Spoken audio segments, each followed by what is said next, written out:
What's up, poker players? Hope you guys are out there killing it on the tables. Last video, we left off with 3 big hands from this very solid session that we had from a couple days ago. If you want to see the beginning of the session, go back to the last video, but we are going to look at the top 3 largest hands from this session and jump into the next session as well, where we had a straight down slope, very small sample size. Doesn't even look like we won a single hand in this session, but we'll get into that as well, and possibly the next session too, where we bounce back a little bit. But let's get into the hands.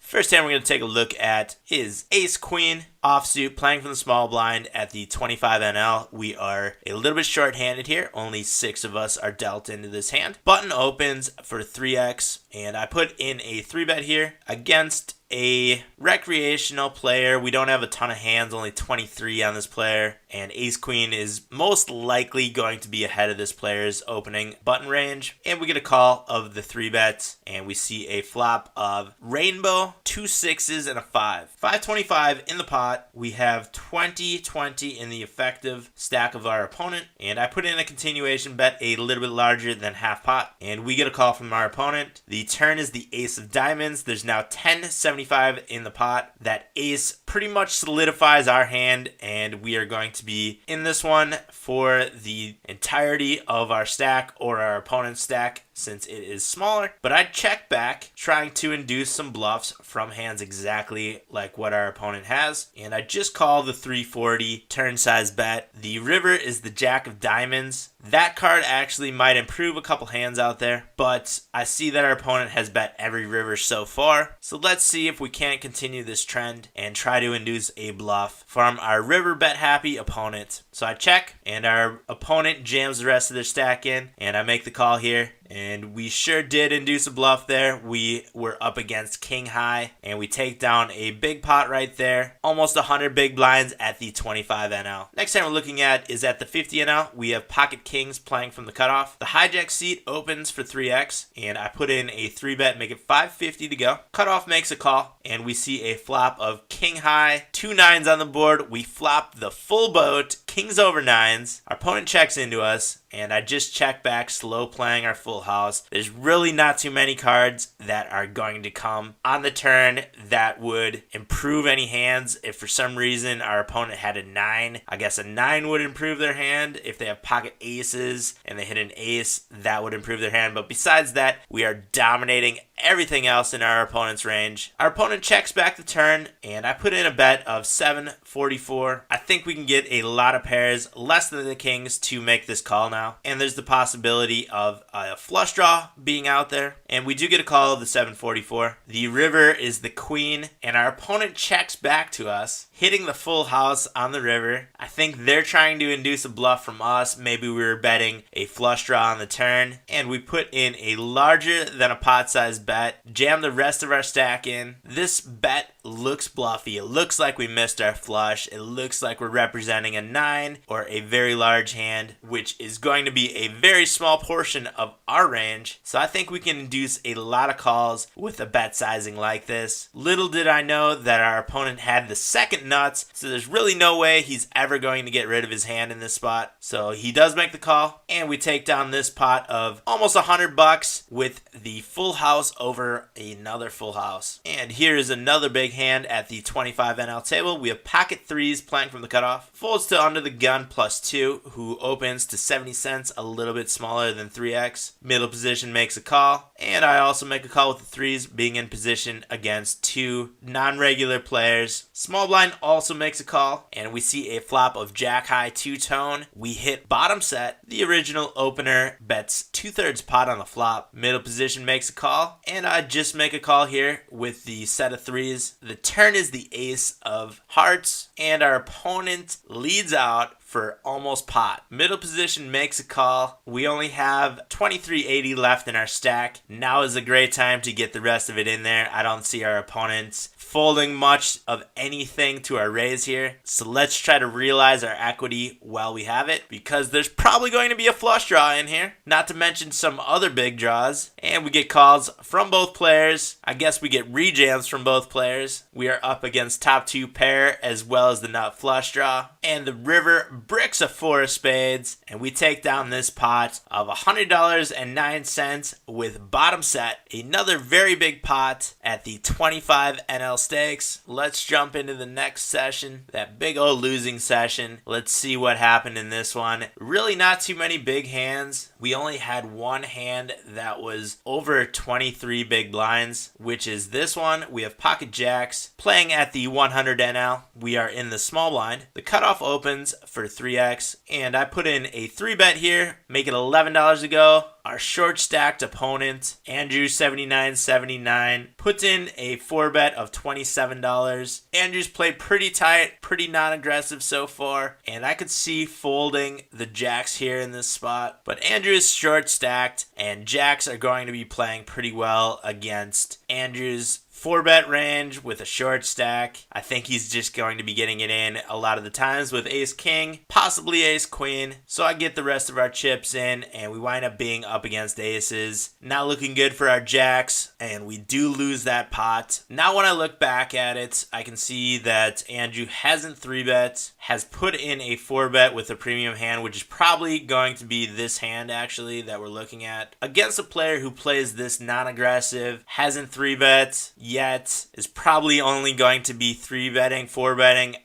premium hands, maybe even limited to just aces or kings with these very, very tight numbers. So I could see getting rid of the jacks in this spot. Maybe a little bit of a mistake. Let me know what you guys think about this one down in the comment section below. Let's get right into the next session. First hand we're going to take a look at is ace king offsuit. We are playing at the 100 NL table, and we are in the hijack seat. Folds us, we open to 3x, and we get a 3-bet from the small blind to $9. Sober is a very regular player, high 3-bet percentages, very high re-steal percentages from the small blind against this opponent, and does not fold to 4-bets very often, and is also playing a little bit short stacked right now, only 65 big blinds. So I just jam the rest of our stack in right here. Maybe we can get hands like ace king or pocket queens, pocket jacks, something like that to make a fold in this spot. But we do get a call from pocket queens. Classic coin flip right here for a $131 pot, and we wind up hitting an ace on the river, giving us this coin flip. Not too much involved with that hand. And now we have pocket jacks at the 100 NL. We are playing from the big blind. Full draw to the small blind,